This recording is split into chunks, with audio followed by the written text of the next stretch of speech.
Well, welcome everybody. Thank you for joining this online presentation about Community Composting 101. Before I get started, let me just say a word about the Institute for Local Self-Reliance. We're a 42-year-old national nonprofit, and we promote healthy communities through local economic development. We have offices in DC, Minneapolis, and Portland, Maine. We work in pivotal sectors: energy, waste, broadband, retail, banking. Fighting corporate concentration and keeping economic power local is a common thread among all of our initiatives. Building community equity has been part of our mission since we began in 1974. I head up our Composting for a Community initiative, and like our other initiatives, we provide a vision of the opportunities, we provide tools, we offer a menu of policies to achieve that vision. We've written a lot of reports, these are some of them, but we also offer compost training, policy advocacy, and technical assistance. We are particularly interested in cultivating community composting, and we've been co-sponsoring with BioCycle some national forums on this, and we have the fourth one in Los Angeles coming up in a few days. This is what I'm going to cover today.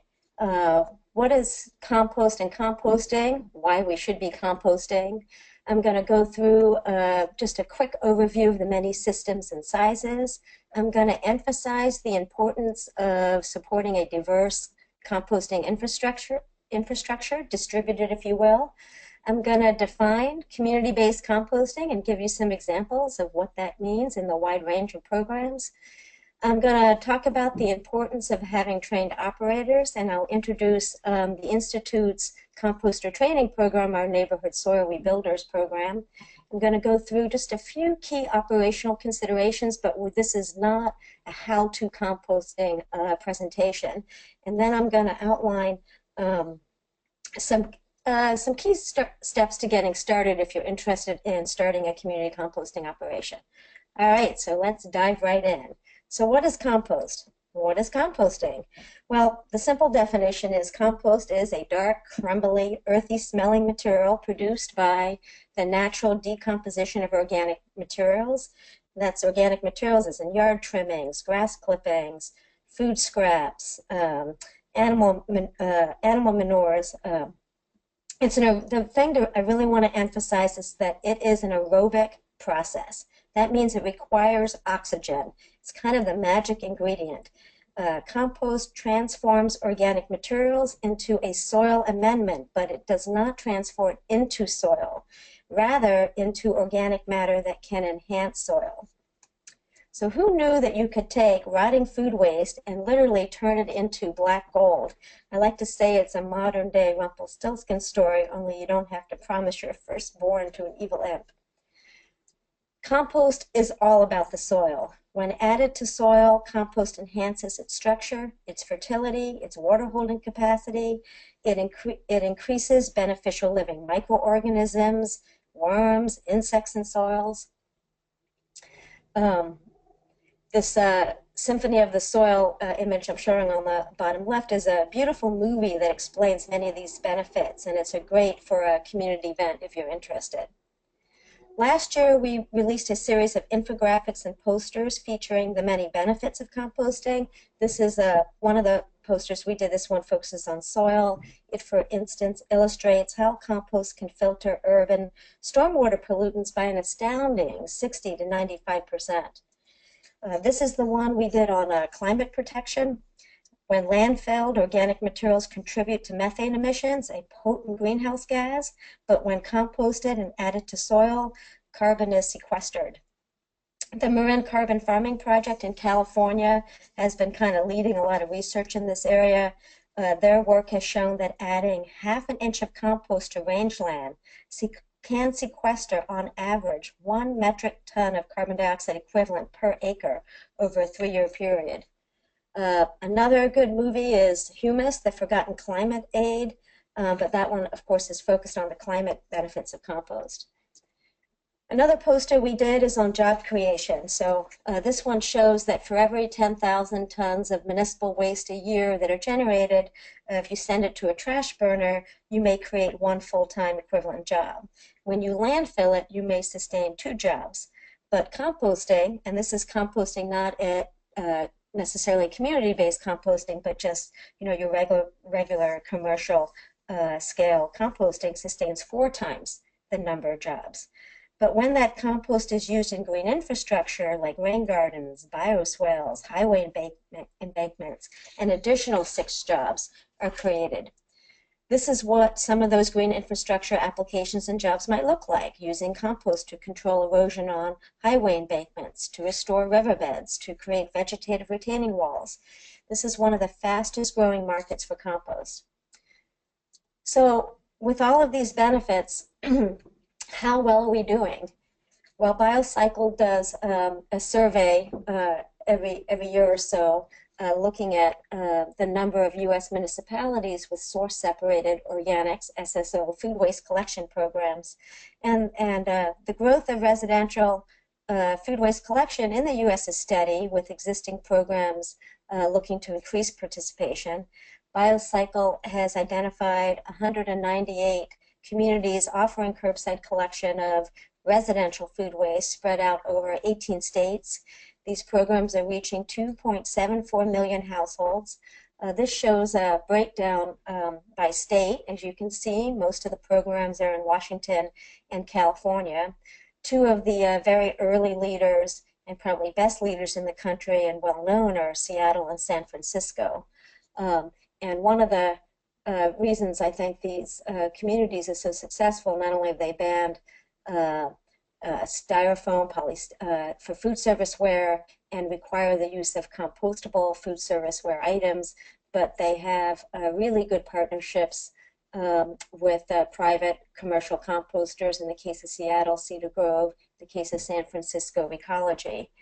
One of the things that's really helped these programs be successful is the availability and the increasing availability of a wide range of compostable food service products. When Seattle first began, I think there was something like 70 certified food serviceware products certified as compostable, and now that number has topped 6,000. We looked at, in our report, State of Composting in the U.S. A couple years ago, we looked at, with BioCycle, the we did a survey of states. We looked at the number of composting facilities by type. One of the things I think is well recognized around the country is that a lack of infrastructure remains the largest obstacle to food waste recovery in many parts of the country. We had 44 states reporting a total of 4,914 facilities, and as you can see, most of these operations and sites are handling yard trimmings. Only 7% are handling food scraps. So again, there's a real need, I guess. There's a lack of infrastructure and capacity and need to develop more. The pictures on the right are showing on the bottom a farm-based operation, but the others are really county or private facilities, give you a sense of the size. So infrastructure happens to be a hot topic now. President-elect Trump has vowed a major infrastructure program, $5 billion to $1 trillion. I think it's fair to say that corporate America and lawmakers are salivating. Trump promised to fix and rebuild our inner cities. I believe that the results of the presidential election underscore the importance of building community equity with composting, of bringing the benefits of composting and compost use directly to our urban cities. Too often, the focus is solely on collecting materials at curbside and hauling them out of a city to a centralized facility. Among, I think, some of the challenges that this poses is it makes it harder to return that compost back to local soil, to green local neighborhoods, to develop local workforce skills, to educate local youth. So I've been doing a lot of work and thinking in this area, and this is a new food scrap recovery hierarchy I've developed. It prioritizes preventing food waste in the first place, rescuing edible food to feed people, but then it promotes backyard composting, small-scale decentralized composting, and small-scale systems before centralized. And I just want you to, compare this to, well, actually, before I compare it to the widely circulated EPA version, this is another version. This is a draft, so we hope to circulate a final copy soon. But we've been playing with the the hierarchy a little bit and how to disseminate that. So stay tuned for help in distributing the hierarchy. I think we're going to call it Hierarchy to Reduce Food Waste and Grow Community. But again, the focus on homegrown kind of composting infrastructure distributed before giving everybody a toter and collecting it and taking it out of a community to one large-scale facility. And compare this to the EPA's food waste recovery hierarchy. Of course, there's source reduction, there's feed hungry people, there's feed animals. But then the EPA has industrial uses, and composting, you know, is way down here, very close to least preferred, which is why, you know, we've been rethinking what this hierarchy should look like and kind of breaking out the composting into first, you know, encourage people to do it at home, don't pick it up if you don't need to, then small scale, then medium scale, then centralized. And all probably have a role. And one of the beauties of composting is that it can be small scale, large scale, and literally everything in between. Backyards, community gardens, schools, retreat centers, farmers can all compost on site. This is earth tubs at a retreat center. This is a farmer. This is a little town in Maryland. This is the other farmer composting. This is on site at a school. This is a community compost site, BK Rot in Brooklyn, New York, that's also employing young adults and youth to collect with bicycles and deliver it to this site, and paying them, and also harnessing the power of volunteers.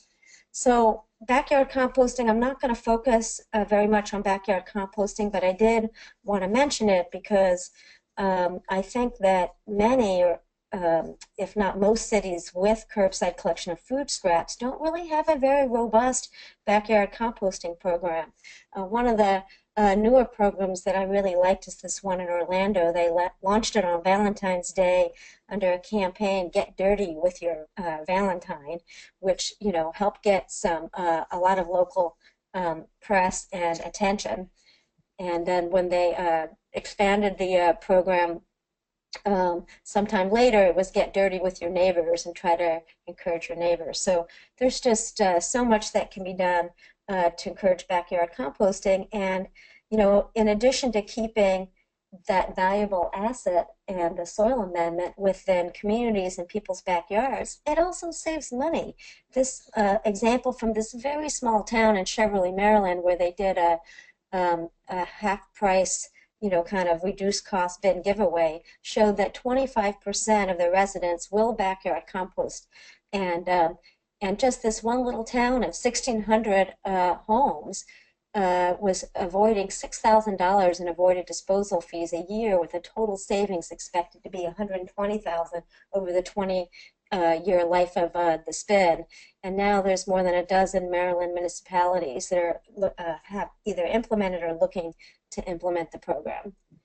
Another program that we've been working with here in the Washington, D.C. area is with the D.C.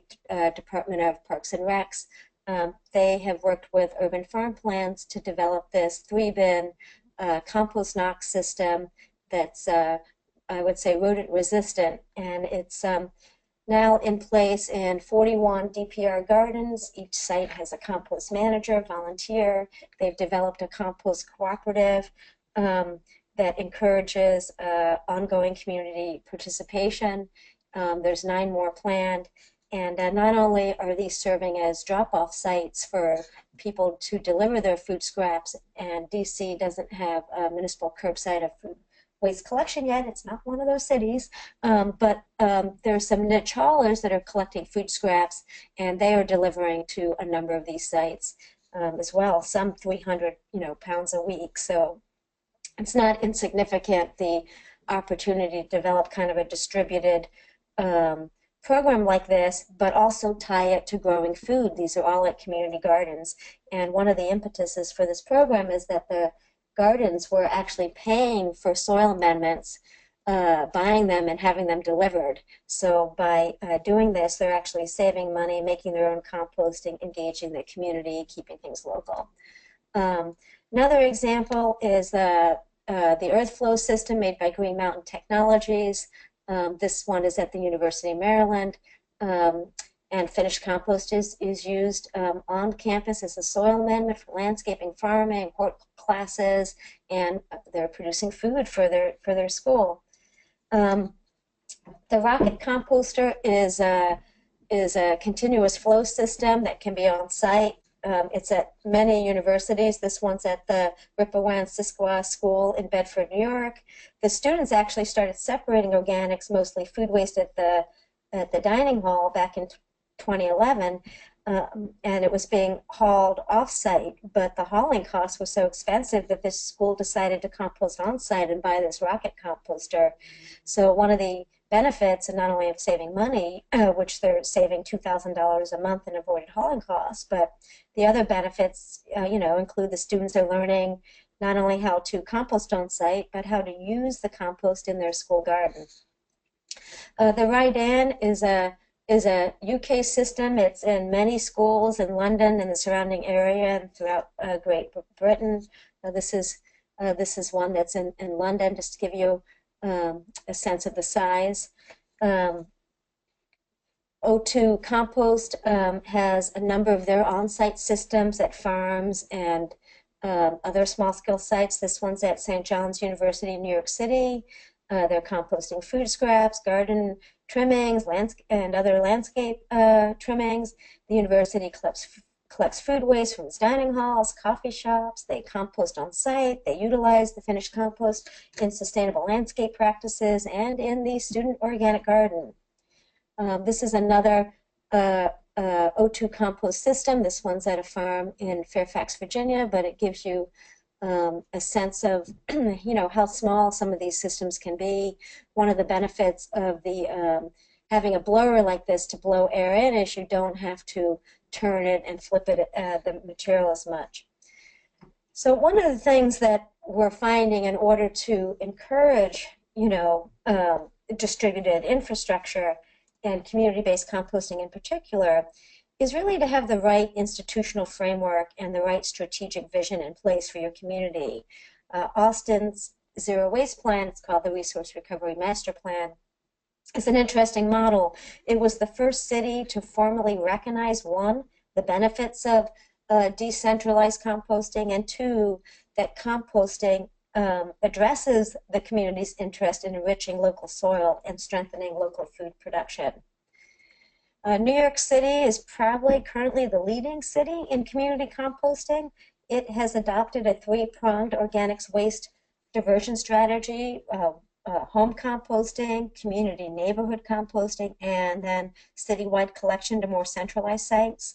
Their outreach and marketing approach, drop off your food scraps and we'll compost them locally, really I think resonates with folks. The city has 225 community compost sites in all 5 boroughs. Many receive food scraps collected at more than 50 farmers markets and from other drop-off points. This is just a screenshot from their, a few screenshots from the website so you can find the drop-off sites. There are just some photos so you can get a sense of, people are coming to the farmer's market, they're emptying the bags so there's less contamination. Very high participation in this program. All right, so let's back up a second and let's define what's community-based composting.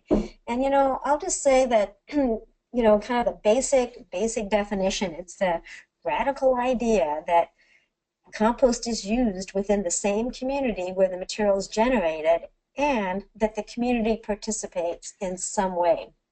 We worked with a number of people to kind of come up with these definitions. A report I did in 2013 was the lead co-author, Growing Local Fertility, a Guide to Community Composting, available as a PDF for download. And we outlined 6 principles of, me and my co-authors laid out these 6 principles of community composting that, obviously resources are recovered, but it's locally based and closed loop. You're going to return those materials to soils. For instance, you're not going to use it as landfill cover. It's going to go back into the ground.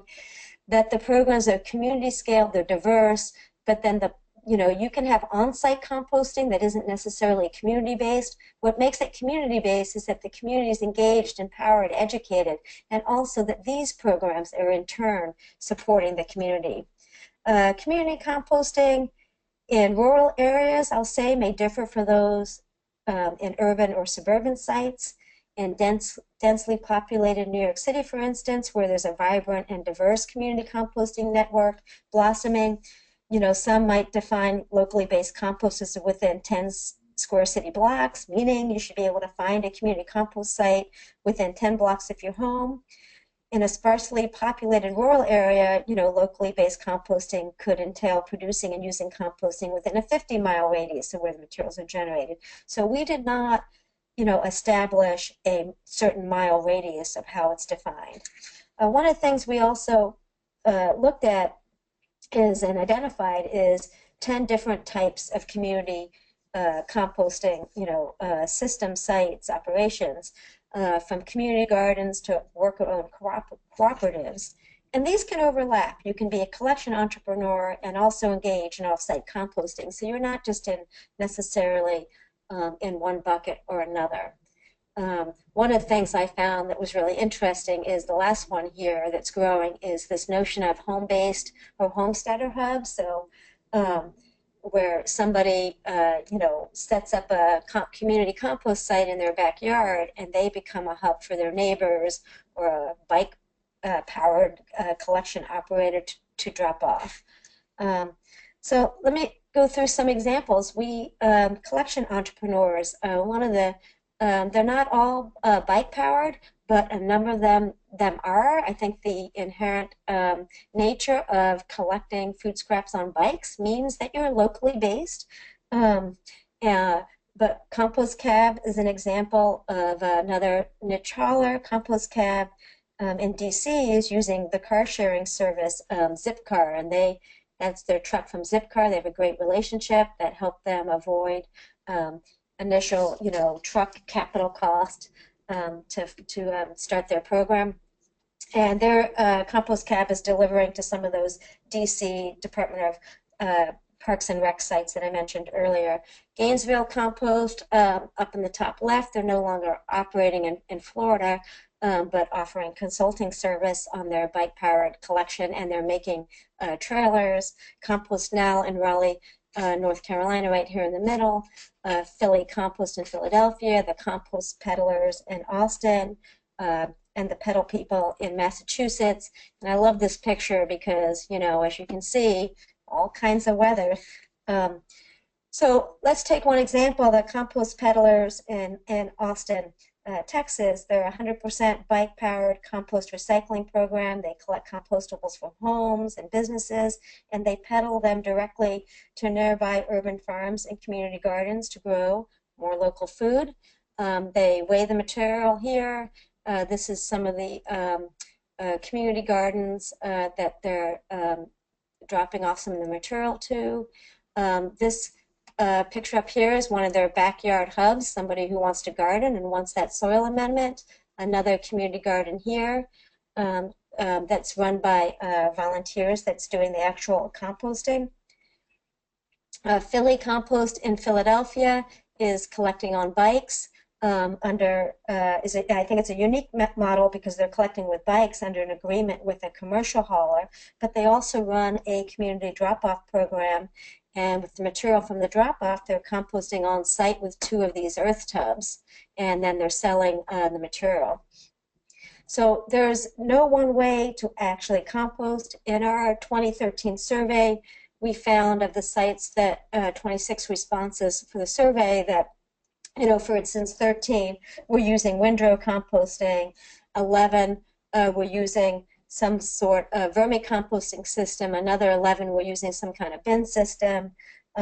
So there was a wide variety of systems. Some were bought from companies like the Earth Tub from Green Mountain Technologies, and others were kind of do-it-yourself systems. Red Hook Community Farm in Brooklyn, New York actually has a number of windrows that are hand-built by volunteers, and there's a really great video for anybody who's interested. We can send you the link of how you build a beautiful windrow like this by hand with volunteers in an efficient way.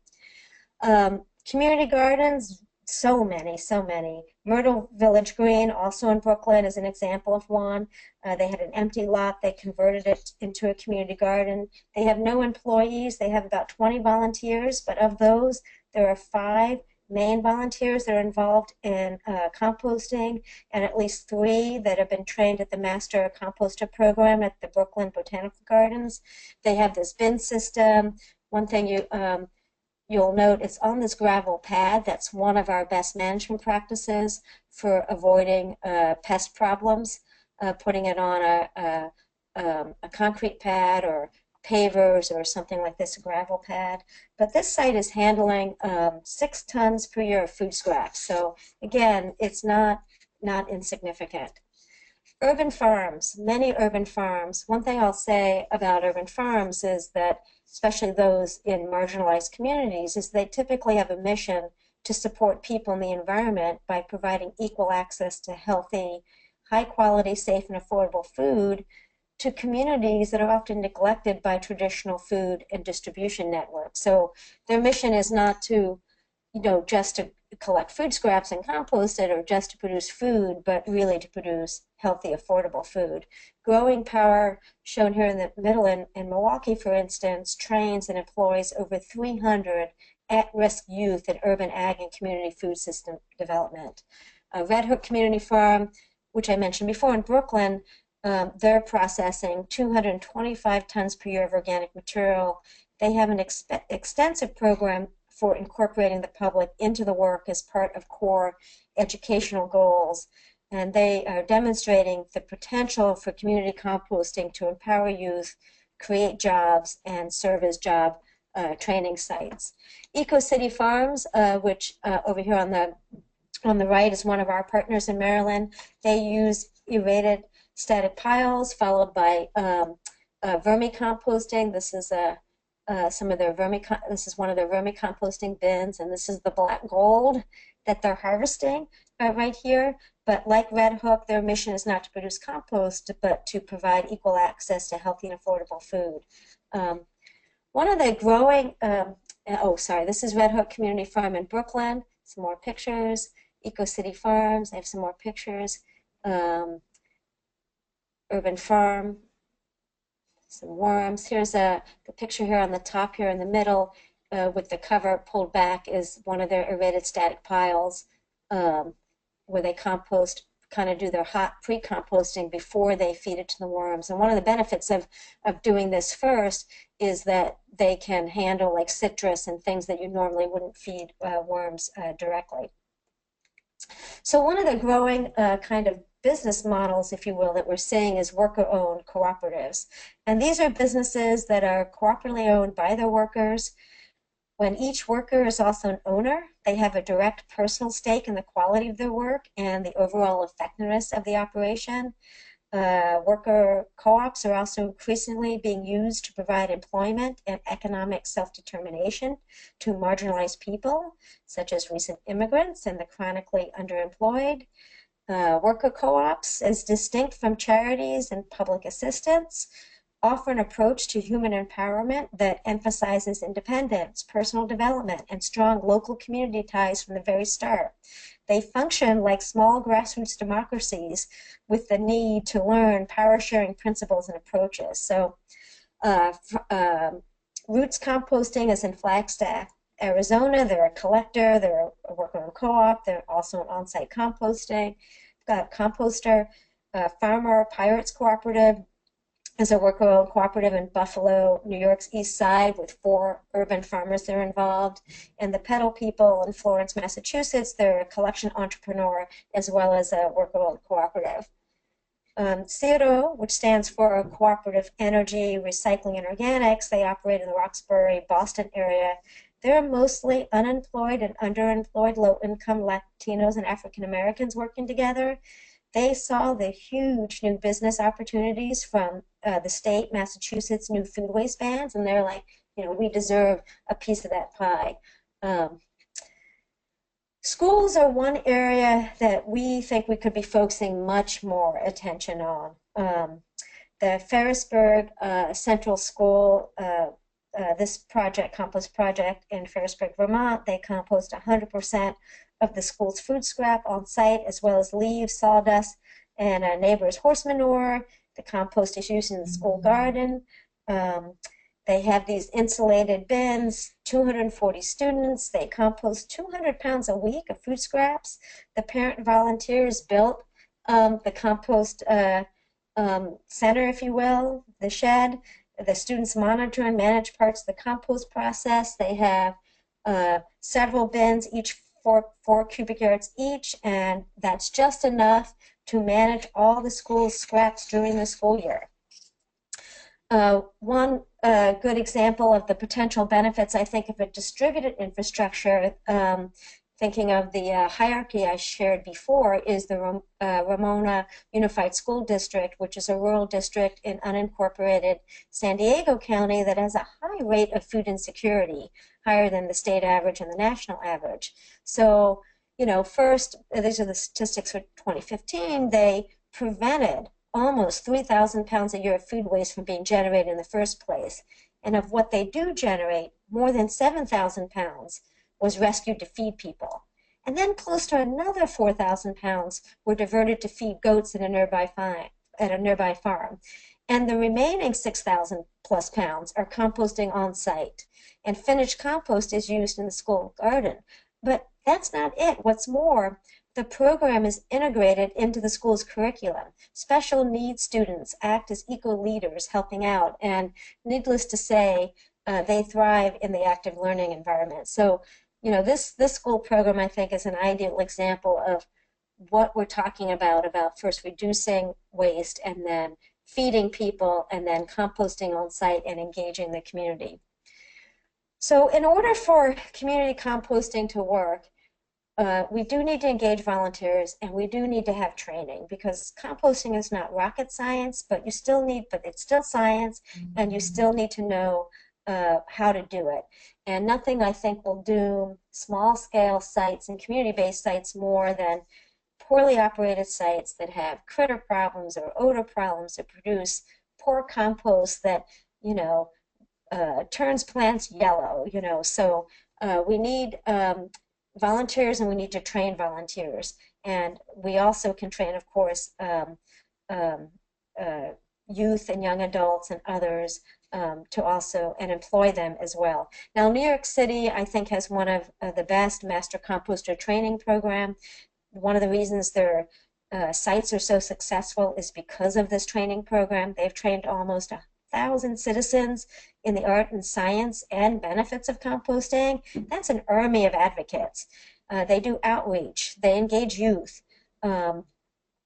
In DC, the DC area where I am, the Institute for Local Self-Reliance, with our partner EcoCity Farms I mentioned before, based in Maryland, we've developed a master composter training program that we call the Neighborhood Soil Rebuilders. We rolled it out in the DC metro region 2 years ago. It has since been replicated and adapted in Lincoln, Nebraska, Atlanta, and more recently, we finished a program last fall in Baltimore. We are looking for more partners and to bring it to more cities. The course teaches how to build composting bins, how to build effective composting piles, how to monitor and test compost. We include a module that's optional on vermicomposting or worm composting. We also, in the advanced program, offer mini workshops such as bokashi, or we make feedstock storage bins for the carbon storage. And one important component of the program is community engagement, which includes we're teaching how to manage volunteers. The program is also creating demonstration sites, such as the one shown here in the upper left here. This is the Civic Works Real Food Farm in Baltimore. This is one of our partners for the Baltimore Neighborhood Soil Rebuilders training program. We built this 5-bin compost knock system, and here people in our program are learning how to mix properly. The one in the photos on the two right photos show the Howard University Community Garden. That's one of our demonstration sites, and I have a few more pictures to show. And then this is the demonstration site we have at Eco City Farm. But the heart of the program is teaching the art and science of composting, and I'm not going to get into a lot of detail. That's why folks need to take a course, whether it's a one-day course or a 6-week course. But one thing I'll just share right now is that regardless of system size, whether you're small scale or large scale, anything in between, there are really 6 important factors that you need to pay attention to in order to optimize the composting process. And they are that you're really feeding the microorganisms. You need to pay attention to the microorganisms that are actually eating, digesting the organic matter. And they need oxygen, they need air. Just like any living organism, they need oxygen. And they need water and moisture. They require that, just like we all do. So you have to have that right.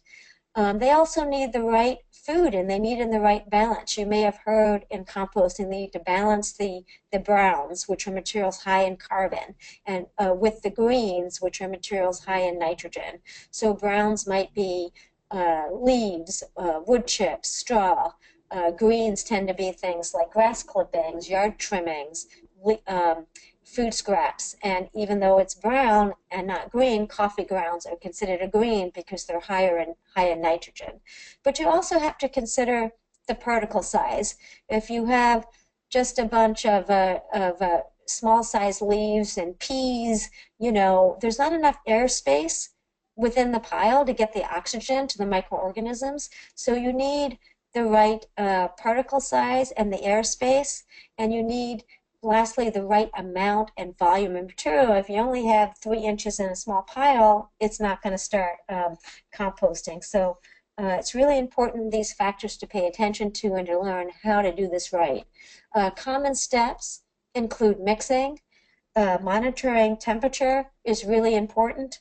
If the temperature is too high, you'll have dead microbes, and you'll have the chance of, yes, spontaneous combustion if you're really above 165 degrees Fahrenheit. If the temperature is too low, you're going to see reduced aerobic activity, lack of oxygen, low moisture content. Freezing conditions can lead to too low temperatures. So monitoring temperatures is really key, and I strongly encourage anybody taking post-consumer food scraps from off-site to monitor temperatures, and that's part of what we teach. Also, curing the compost, it needs time to sit and cure and mature, and then last, and this is optional depending on if you have any contaminants, is often, and most programs do, screen the compost to remove big wood chips that haven't composted or any contaminants. This is the typical equipment you might see at a large-scale commercial composting operation. You've got turning equipment, watering, turning equipment, front-end loader, mixing. This is a turning equipment, windrow turner that sits on top of a big windrow. This is a big screener, rotating trommel screener. But at a community garden, you might see equipment more like this. A pitchfork, a handmade screener like this, and of course, as I mentioned before, temperatures. Again, regardless of size, if you're taking post-consumer food scraps from off-site, we recommend you monitor temperatures. The heat produced during composting is directly related to the microbial activity, and the temperature is the primary gauge for the composting process. It will also help you determine if you've met the process for further pathogen reduction and if you've killed weed seeds. So another thing that gardeners don't like is sometimes, like, leaf mulch hasn't reached high temperatures and you may have weeds growing in it. But if you're composting and monitoring temperatures and reaching, let's say, like 152 degrees Fahrenheit for 3 days straight, you'll kill those pesky tomato seeds. We also recommend that you keep records, and not only of temperatures, but also when you mix, when you turn, when you water. Weights can be useful to show how much you've diverted, especially to your funders.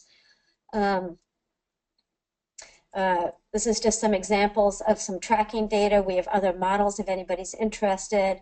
This tracking binder is a good way to keep it in a bin that's won't get wet from rain and other weather elements.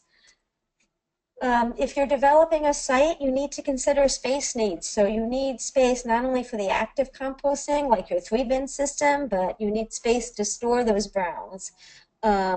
You need space to have your temperature probe, your scale. You need space to cure it, to screen it, to store the finished compost, to handle water, to move around, to breathe. Talking about browns or carbon, you need to have an adequate supply. You can't store the food scraps, so as soon as you get food scraps coming in, you need to mix it with your carbon. So you need to have, you can store carbon on site. These are just some examples of a variety of ways that some of the community-based sites that we visited have their carbon browns stored. The top photo here, fall leaves in Tacoma Park, is not a picture of that, but actually what we hope communities don't do is have piles of leaves near storm drains, because we want those leaves and we want them from community sites. These are more examples. A lot of sites, collect the bags from residential set-out programs and store them this way. These don't look so bad. Sometimes they can look a little messy, so people tend to smell with their eyes and not with their nose, so having your site look good is important. I think that what Red Hook Community Farm in Brooklyn, New York is doing is kind of interesting. They used to get, donated leaves and stored on these pallets, and this created a habitat for some unwanted critters. And now their new system is they now use these food grade containers. The leaves go in there, they're stackable, and they're rat resistant. So they're liking this much better. So lots of food for thought. So managing critters is something we spent a lot of time in our training program talking about. David Buckle at Red Hook Community Farm is an expert on this, and these are just some tips. I'm not going to read them on some of the things that we cover. You can avoid meat and dairy, and cooked food can attract rats. You want to incorporate everything really well. One of the best management practices, especially if you're doing a windrow like this, is to have at least 6 inches of finished compost. It's called sealing the pile. There's a great video that David Buckle has put out. The link's here, but really if you just Google urban community composting, how to control rats, might be faster, and you'll get to it with some tips of how to do this. Mixing, you want to mix well, and you want to be ready, as I mentioned earlier, to mix. This is at the Battery Park Community Garden in New York here on the right, and volunteers are ready. These are food scraps collected from some of those farmers markets I mentioned, and volunteers are ready with the carbon to work it into their 3-bin system right away. At Prospect Heights Community Garden, which we have the Institute has a great video on this too, their little program, people can drop off and mix in the wood chips themselves in the bins, and then the volunteers who are trained are the ones that add it into their actually active composting system. So how you mix, there's no one way to do it. At BK Rot, where they're lucky enough to have a concrete pad, they create a donut. They, from their bike collection program, they dump the food waste in, they mix it up, and then they have an ice scraper that they use here. They chop it up, and then they put it in their bins. These are actually also here, I'll just point out, is some of their curing piles on their pad. Very nice system. These are some other examples. Small community garden in Halsey in Brooklyn, 462 Halsey. They have one of these bins and they chop in there. At Red Hook, for their community drop-off, they have what would be like considered a fairly big backyard composting system. So people who want to drop off can put their food scraps in here, mix in some carbon, give it a spin, and it's off the ground, rat-proof. They can get a wheelbarrow under it to turn it and dump it and they like that system. So do you want to sift or screen? If you do, there's no one way to make a screen, and I'll just tell you that there's quite an online do-it-yourself community network sharing designs at Earth Matter at Governor's Island. They have a demonstration site and lots of screens. This is probably not the most efficient way to screen, but I wish we could come up with a good design for this, because I think kids would just love pedaling and screening their compost. But at Red Hook Community Farm, they're a fairly big site. They have buckets of compost ready to be screened. In case they have, you can always put a volunteer to screening. They're screening on these tables so they can get wheelbarrows underneath and minimize the material handling. At BK Rot, they have a similar table right here. They put it on a tarp, but they also have smaller screens so they can have, you know, several volunteers or workers screening compost. And then this is an example of a bin that they used. It's lined with burlap on the inside to store their finished screened compost ready for use. Signage is important, having clear signage and instructions. And I'm going to show you some examples. And what I love is, again, you don't have to pay a lot of money to have printed signs made, although that can be good. You can hand paint your signs what to put in and what not to put in. This is at Prospect Heights. They did get a small grant which enabled them to print these nice big signs. BK Rot puts out these signs for their drop-off program.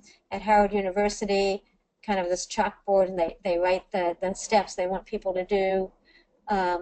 This is LA Compost at one of their community sites. Items that you can compost, green items, brown items, what not to compost. This is at a site in Durwood, Maryland, more rural area, where they just have it right on the bins, bin one, and so forth. I love these signs at Earth Matter, again on Governor's Island, New York City, their demonstration site where they made these signs. Curing, you know, turn monthly, it's not done yet. You know, this bin here, it's closed, it's full, so don't put it here. Don't add new material, they're trying to finish the composting. So directions, again, this is at Prospect Heights. Very clear directions for those who are dropping off. Add your compost materials to the drop-off can, add the browns, close the lids, and let it cook. And again, then the volunteers who are trained are the ones that add it into the active system. All right, so I'm going to share some of the graduates from our Neighborhood Soil Rebuilders program in the D.C., Maryland area and what they're doing, just to give you an idea of what trained community leaders can be doing. Jeffrey Neal is one of our graduates. And he's at the Howard University Community Garden, which ILSR has actually been investing in to make a demo site. As I previously mentioned, last year the site diverted 6,000 pounds of food scraps. At Project Eden, which stands for Everyone Deserves to Eat Naturally, Xavier Brown, another NSR graduate, is part of a church community in Southeast DC. And Xavier is educating local youth about gardening, composting, and entrepreneurship. The pastor there, Pastor Gaines, believes that the project is providing alternatives to the murder and gun violence that have unfortunately plagued her community. At E.W. Stokes Public Charter School, Kareem, right here, one of our graduates is composting at this school. The students and parents built a 3-bin system as part of a Martin Luther King Day service project. At one point, he had 15 compost captains that were helping to collect the food scraps. They were composting 150 gallons a week. And the school also makes food for some other schools. And so they are at the kitchen generating quite a bit of good food scraps that they work into the piles and mix, and then it goes back into the garden and they're growing more food. So the kids are really collecting it, seeing the composting, and then helping to harvest to eat it again. So that's a great model of local self-reliance. So I mentioned in our report, Growing Local Fertility, the Guide to Community Composting, that we outlined um, some a dozen steps for how to plan a community compost project. And these are just some of them that we go into some detail about clarifying your goals, decide which parts of the process you're going to undertake. Are you just going to be a collector and drop off at a community site? Or are you going to run a community site? Are you going to be volunteer-based? Are you going to try to be a business like a worker-owned cooperative? Almost all the sites have partners, so collaborations and partners are really key. You get familiar with local zoning. What are your state permitting regs? Are you exempt from them? What do you need to do? How are you going to, what's your business plan, financial plan? What are your funding sources? Where are you going to get the food scraps? What are your parameters? So check out the report. Would love your feedback. So, what will your plan be? And we would love to cover your operations, so please let us know how it's going. Here's my contact information. The best way to reach me is by email. And if it hasn't already happened yet, I hope you will join us for the 4th National Cultivating Community Composting Forum and Best Practices in Community Composting Workshop that'll be in LA January 23rd and 24th. And if that's already happened, then go to our website and get the presentations.